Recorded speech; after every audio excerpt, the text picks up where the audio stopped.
Bilirsiniz, Azərbaycanda bölünmə var. Qardaşlar bölünübdür, filan kəskidir, şucudur, o deyir ona qulaq asma, bu deyir buna qulaq asma. Bunun səbəbləri nədir və bunu nasıl çözə biliriz? Bugün belə baxsaq sahəyə bir tayfa var, bugün bir qrup var.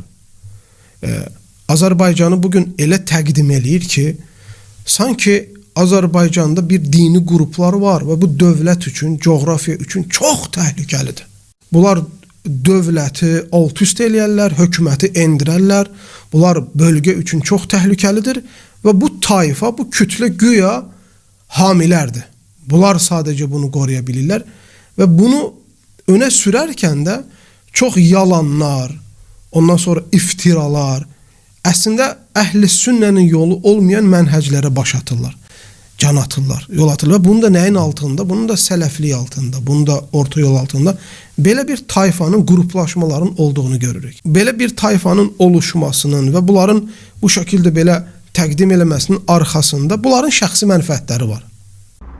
Bir daha da qalmış, deyirlər ki, siz deyirsiniz ki, güc olarsa olar çıxmaq qarşı. Bunlar hamısı yalandır. Yalandır. Bunlar hamısı yalandır, elə şey olmuyor.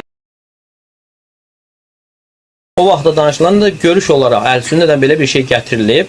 Məsələn, orada güc olarsa və heç bir fəsad olmazsa, yəni bu şərtlər var da. Yəni bu Əhl-i-Sünnənin yəni görüşlərindən biri olaraq alimlər kimsə İbn Həcər rahimehullah Fəthül Baridə Əhl-i-Sünnəyə mənsub edərək gətirir deyə belə bir şey gətirilib. Həmin o şəxsi məclislərdə bilmirəm indi gizlindən kim yazıb, o casusluğu edib, o casusluğa da görə qiyamət günü cavab verəcək o öz yerində. Kim bunu edibsə, edib, özü cavab verəcək. Zahirən gördün ki, adam şirk edir və salam. Müşrikdir.